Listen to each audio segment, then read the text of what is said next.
Bismillahirrahmanirrahim and good morning to everybody. And today the topic of the class is concept of communication.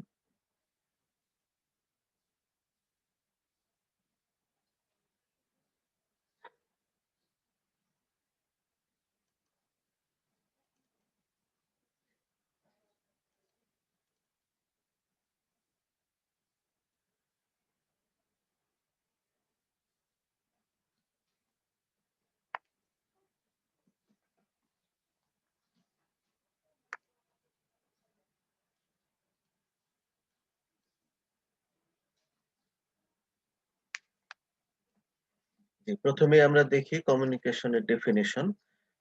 The word communication derived from Latin communicare meaning to share. Communication শব্দটি কমিউনিকেয়ার শব্দ থেকে এসেছে। এটি একটি Latin word যেটার meaning হচ্ছে to share. Communication can be regarded as a two-way process of exchanging ideas, feelings, and information. Broadly, it refers to the countless ways that humans have of keeping in touch with one another. Communication is the part of our normal relationship with other people. Why communication? Communication is a process necessary for desired change in human behavior. আমরা যদি মানুষের ব্যবহার পরিবর্তন করতে চাই তাহলে তাকে তার সঙ্গে কমিউনিকেশন করতে হবে। It is the part of our normal relationship with other people.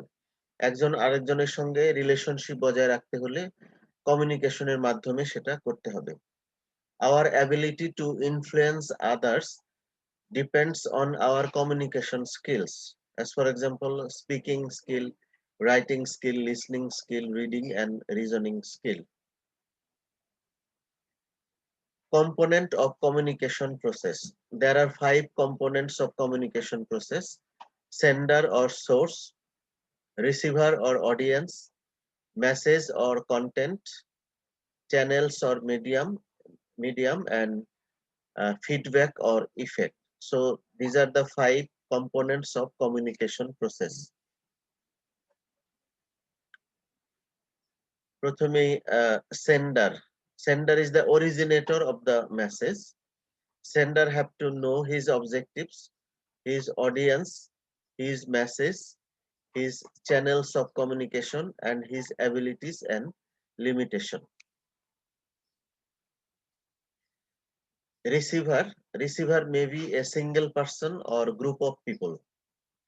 And there are 2 types of receiver: controlled or homogeneous receiver, uncontrolled or free receiver.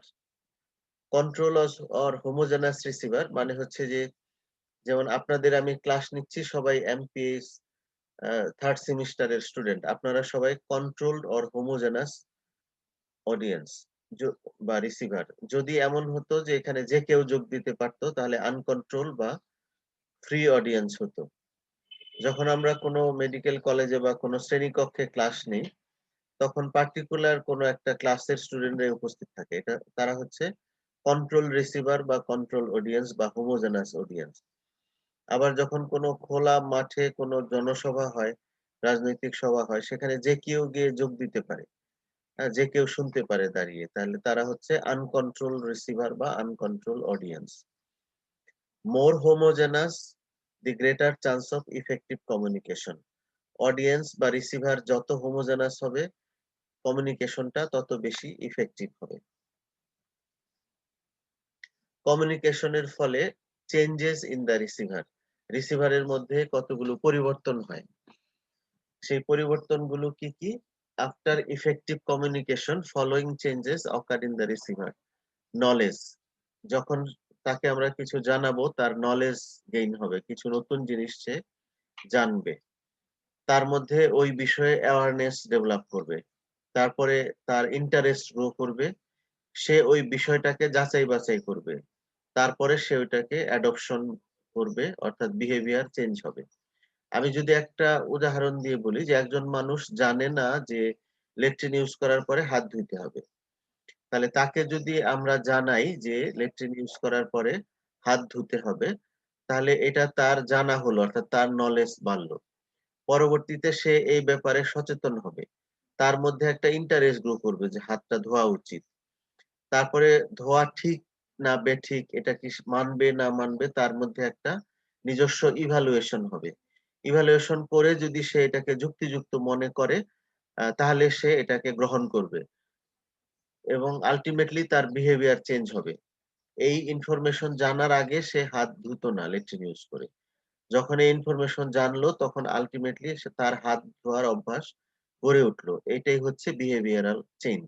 তো এইভাবে কমিউনিকেশনের মাধ্যমে মানুষের মধ্যে এই পরিবর্তনগুলো হয় এবং আলটিমেটলি বিহেভিয়ারাল চেঞ্জ হয়। এরপরে আমরা আসি message. Message is the information which the communicator transmits to his audience to receive, understand, accept and act upon. Criteria of a good message: it must be in line with the objective. যে কারণে আমি, যে উদ্দেশ্যে আমি তাকে শেখাতে চাচ্ছি বা কমিউনিকেট করতে চাচ্ছি, মেসেজটা দিতে চাচ্ছি, তার সঙ্গে সঙ্গতিপূর্ণ হতে হবে। মেসেজটা মিনিংফুল বা অর্থবহ হবে and based on felt needs. যাদেরকে মেসেজ দিব তাদের এটার প্রয়োজনীয়তাও থাকতে হবে।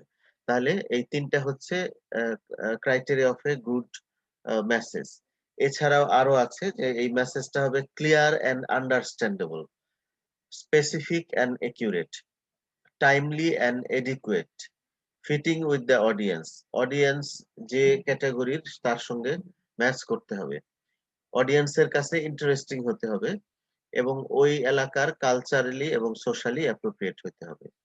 যাদেরকে আমি, যে অডিয়েন্সকে আমি মেসেজটা দিব তাদের কালচার এবং সোসাইটির সঙ্গে অ্যাপ্রোপ্রিয়েটলি ম্যাচ করতে হবে।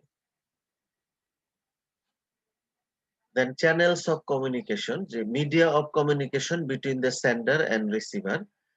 এই মিডিয়া সিস্টেম ইন্টারপার্সোনাল কমিউনিকেশন হতে পারে, সরাসরি যোগাযোগ একজন টু একজন, অথবা মাস মিডিয়ার মাধ্যমে যোগাযোগ হতে পারে, ট্রেডিশনাল অথবা ফোক মিডিয়ার মাধ্যমে যোগাযোগ হতে পারে।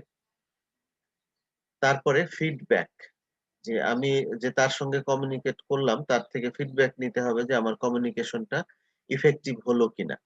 Feedback reflects the effectiveness of communication. It provides an opportunity to the sender to modify the message if necessary. Generally obtained through opinion polls, attitude survey, interviews and examination.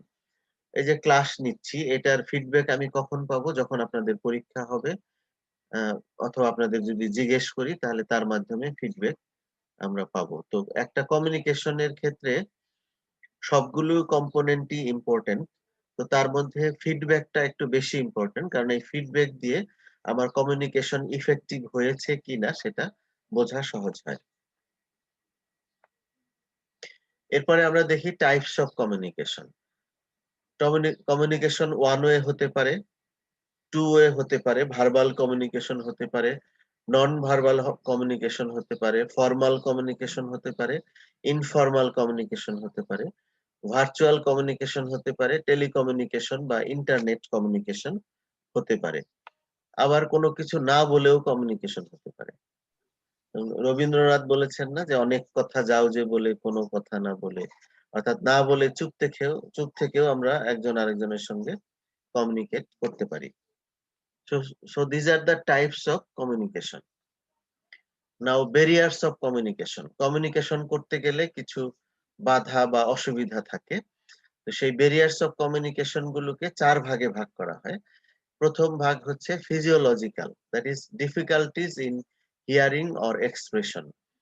যে audience তার শোনায় সমস্যা থাকতে পারে, বা যে সেন্ডার তার এক্সপ্রেশনে সমস্যা থাকতে পারে, বা তারও হিয়ারিং এ সমস্যা থাকতে পারে। সুতরাং এগুলো হলো physiological barriers of communication.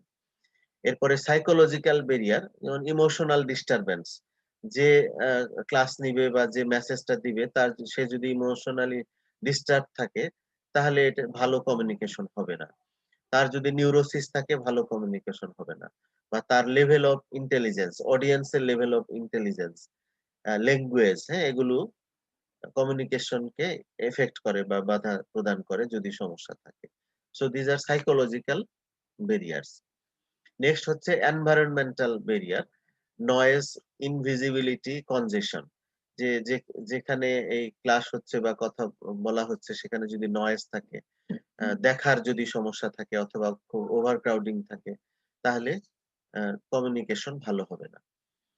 Cultural ব্যারিয়ারের মধ্যে illiteracy, level of knowledge and understanding, customs, beliefs, religion, attitude. আমি এমন একটা কথা বললাম বা এমন একটা মেসেজ দিলাম যেটা ওই রিলিজিয়নের মানুষ একসেপ্ট করবে না, ওই কাস্টমের মানুষ একসেপ্ট করবে না, তাহলে সেটাও একটা ব্যারিয়ার হিসেবে কাজ করবে। সুতরাং these are the 4 categories of barriers of communication. তো এই ক্লাসটা একদম ছোট একটা ক্লাস, জাস্ট একটা আইডিয়া দিলাম যে কমিউনিকেশন কি এবং কি কি ধরনের হতে পারে। এবং এখান থেকে মনে রাখবেন যে কমিউনিকেশন এই ওয়ার্ডটা এসেছে কমিউনিকেয়ার, এটা একটা ল্যাটিন শব্দ যার মিনিং হচ্ছে টু শেয়ার। আর ডিফাইন করতে বলে এই যে প্রথম পৃষ্ঠার ডেফিনেশনটা মনে রাখবেন যে communication can be regarded as a two way process of exchanging ideas, feelings and information. তারপরে আমরা আরো কিছু দেখেছি যে এটা আসলে আমরা বিভিন্ন ভাবে যে একজন আরেকজনের সঙ্গে যোগাযোগ রাখি, সেটাই আসলে কমিউনিকেশন। এবং আমাদের ডে টু ডে যে নরমাল রিলেশনশিপ একজনের সঙ্গে আরেকজনের, সেটার একটা পার্ট হচ্ছে কমিউনিকেশন। এবং কমিউনিকেশনটা দরকার কেন? যে আমরা যদি মানুষের বিহেভিয়ার চেঞ্জ করতে চাই, নরমাল রিলেশনশিপ ধরে রাখতে চাই এবং অন্যদেরকে ইনফ্লুয়েন্স করতে চাই, তাহলে কমিউনিকেশন স্কিলের প্রয়োজন আছে। এবং আমরা যেহেতু চিকিৎসক বা যে যেখানে আছি সবার অন্যদের সঙ্গে কমিউনিকেশন করতে হয়। এজন্য আমাদেরও কমিউনিকেশন স্কিল ভালো থাকতে হবে।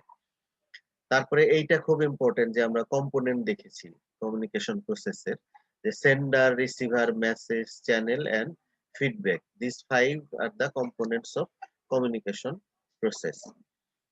তারপরে সেন্ডারের বা অরিজিনেটর অফ মেসেজ, তার জানা থাকতে হবে তার অবজেক্টিভ কি, অডিয়েন্স কারা, তার মেসেজটা কি যাবে, কি তার অ্যাবিলিটি, কি তার লিমিটেশন, কি চ্যানেলে সে কথা বলবে, এগুলো তার জানা থাকতে হবে। রিসিভার যদি একই ক্যাটাগরির হয় তাহলে কন্ট্রোল বা হোমোজেনাস রিসিভার, যদি ডিফারেন্ট ক্যাটাগরির হয় তাহলে আনকন্ট্রোল বা ফ্রি রিসিভার।